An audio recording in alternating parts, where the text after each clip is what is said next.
Viginti. Oke, kembali lagi di channel Viginti. Kali ini kita akan melanjutkan pembahasan dari light novel Gimai Seikatsu volume 2 part yang pertama. Sebelum ke pembahasannya, aku mau bilang big thanks lah untuk kalian yang Kima, karena di video Gimai yang pertama udah tembus 400 views.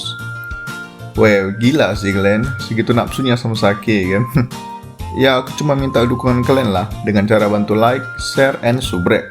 Kalian bantu dulu Kima channel kita ini biar tembus 100 subscriber ya kan. Biar makin segar aku untuk upload video ke depannya, oke? Karena untuk ke depannya, aku udah banyak siapin nih light novel yang lagi hot-hot untuk kita bahas.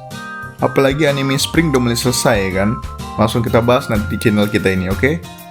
Baiklah, kita langsung masuk ke pembahasannya. Sekarang kita masuk ke judul yang pertama dengan judul 16 Juli tepatnya pada hari Kamis. Pagi itu seperti biasa, Yuta baru saja bangun dari tidurnya. Ia langsung pergi ke arah meja makan untuk sarapan. Seperti biasa, hanya ada Yuta dan Saki pada waktu pagi. Kedua orang tua mereka, yang satu masih bekerja dan yang satu lagi baru berangkat kerja. Begitu situasi keluarga mereka setiap paginya. Yuta kemudian berada di meja makan untuk sarapan. Seperti biasa juga, Sakilah yang menyiapkan sarapan untuknya. Kemudian sesaat sedang makan, Yuta memperhatikan wajah Saki yang terlihat cemas dan khawatir. Yuta pun langsung bertanya kepada Saki apa yang ia cemaskan. Ternyata, Saki mencemaskan soal ujian semester mereka di sekolah. Sebelumnya, mereka berdua, yaitu Yuta dan Saki, saling tidak ingin ikut campur masalah pribadi mereka, termasuk nilai mereka di sekolah. Namun kali ini, mereka perlahan mulai melanggar kesepakatan tersebut sedikit demi sedikit. Dan itu menunjukkan kalau mereka berdua sudah semakin saling terbuka. Kemudian diketahui kalau nilai Saki sedikit lebih bagus daripada Yuta. Saki sangat tekun dalam belajar karena ia sangat ingin masuk ke universitas yang bagus. Namun untuk masuk ke universitas, ia juga butuh biaya yang cukup besar. Saki berkata kalau sudah saatnya ia mulai bekerja paruh waktu pada saat musim panas nanti. Mendengar hal itu, Yuta pun langsung meminta maaf kepada Saki. Karena belum bisa mencarikan pekerjaan kepada Saki sesuai kesepakatan mereka. Saki tidak mempermasalahkan itu semua. Ia sadar kalau permintaannya sebelumnya sedikit egois. Sebagai gantinya, Saki mengganti permintaannya. Saki berkata ia akan mencari pekerjaannya sendiri, namun Yuta harus membantu ia dalam mempertahankan nilainya di sekolah. Kemudian setelah itu, mereka pun berangkat menuju ke sekolah. Seperti biasa juga, mereka berangkat secara terpisah. Biarpun hubungan mereka sudah cukup dekat akhir-akhir ini, namun mereka belum bisa memberitahukan hubungan mereka dengan orang-orang di sekolah, terkecuali dengan Maya yang sudah pernah datang ke rumah mereka waktu itu. Kemudian setelah sampai di sekolah, Yuta langsung berbicara dengan Maru sahabatnya. Diketahui ternyata nilai ujian semester Maru sangatlah tinggi, bahkan lebih tinggi dari Saki. Yuta pun heran bagaimana bisa Maru membagi waktunya untuk belajar, bermain bisbol, dan menonton anime. Fun fact ya cuy, ternyata si Maru ini ya otaku lah, bisa bilang otaku atau wibu lah gitu. Yuta pun menanyakan bagaimana bisa Maru tetap mempertahankan nilainya di sekolah. Sementara ia juga punya kesibukan lain di luar sekolah. Yuta ingin mendapatkan saran dari Maru agar ia bisa gunakan untuk membantu Saki dalam mempertahankan nilainya di sekolah. Maru berkata kalau ia biasanya mendengarkan musik sebelum belajar agar ia bisa fokus. Maru berkata tipe atau genre musik setiap orang itu berbeda, jadi harus disesuaikan dengan orangnya.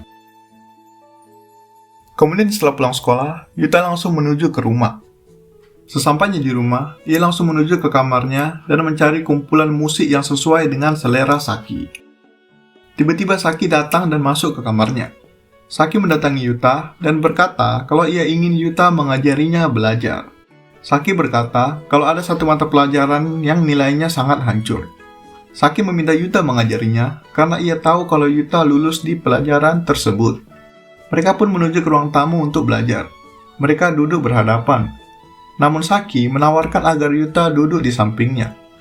Namun Yuta langsung menolaknya. Karena setiap kali mereka berdekatan, Yuta selalu teringat kejadian pada saat Saki setengah telanjang datang ke kamarnya. Itu sebabnya Yuta berusaha agar tidak duduk di sebelah Saki. Mereka pun mulai belajar bersama. Yuta memberikan beberapa metode untuk menyelesaikan soal yang Saki tidak mengerti. Setelah cukup lama belajar, Yuta pun menguji Saki. Saki dapat menjawab soal yang diberikan Yuta dengan baik. Saki pun mengucapkan terima kasih kepada Yuta sambil tersenyum. Yuta sedikit terkejut melihat ekspresi senyum Saki untuk yang pertama kali. Kemudian kita masuk ke judul kedua, yaitu 17 Juli, tepatnya hari Jumat. Dimulai di pagi hari, Yuta langsung ke meja makan untuk sarapan. Namun kali ini, Yuta ingin membuat sarapannya sendiri. Awalnya, Saki menolak. Saki berkata kalau itu sudah kewajibannya untuk membuat sarapan setiap harinya. Namun Yuta berkata kalau ia ingin Saki agar lebih fokus terlebih dahulu kepada pelajarannya. Saki pun dengan senang hati menerima tawaran tersebut. Kemudian setelah sarapan, Saki langsung berangkat duluan ke sekolah. Yuta pun memperingatkan Saki agar tidak belajar sambil berjalan seperti sebelumnya. Yuta tidak ingin kejadian sebelumnya yang dimana Saki hampir tertabrak truk Kun terulang lagi. Saki dengan tersipu malu langsung berangkat ke sekolah. Kemudian setelah sampai di sekolah, Yuta pergi ke perpustakaan. Yuta pergi ke sana untuk mencari ide mengenai musik yang cocok untuk Saki, agar membantunya lebih fokus dalam pelajarannya. Sesampainya di perpustakaan, Yuta malah bertemu dengan Maya. Seperti sebelumnya, Maya langsung menggoda Yuta dengan panggilan Oni-chan. Maya pun mulai bertanya-tanya kepada Yuta. Maya berkata ia sering melihat Saki bermain smartphone-nya di sekolah akhir-akhir ini.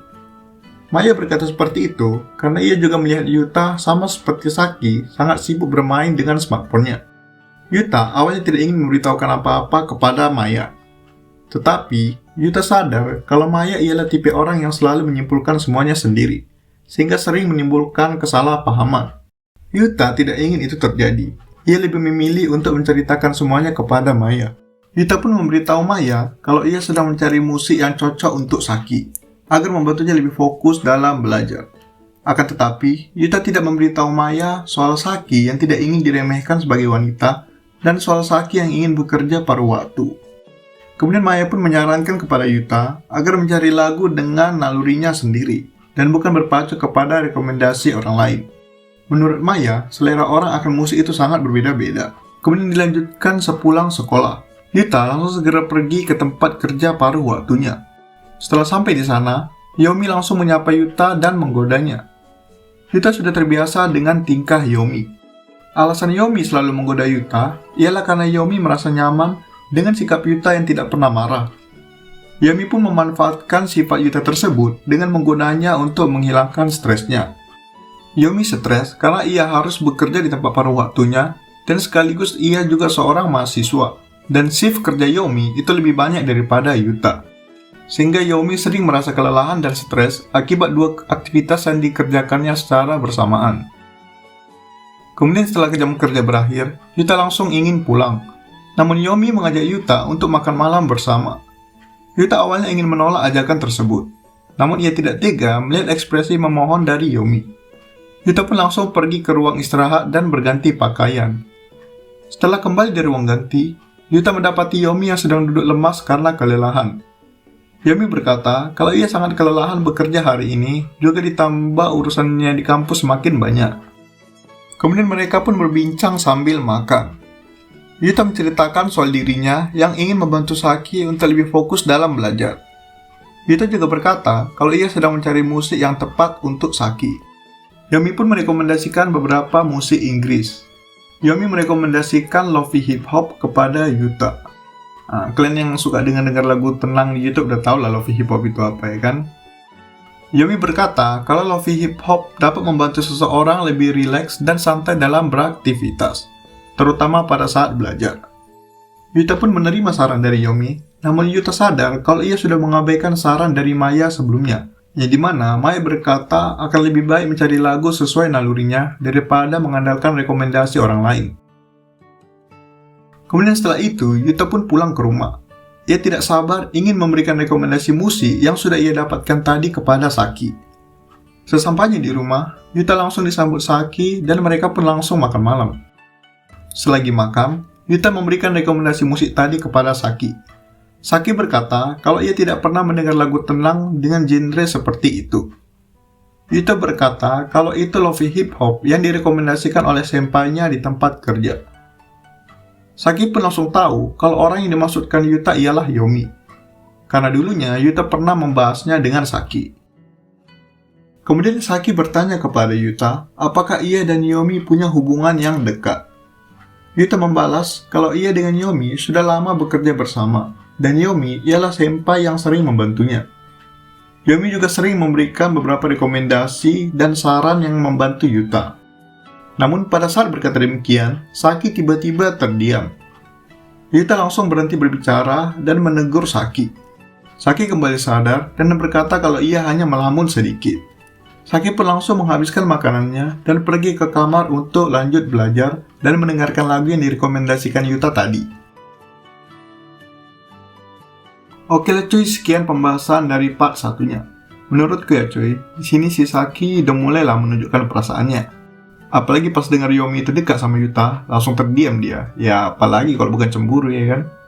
Cuman itu semua akan terjawab lah di part selanjutnya.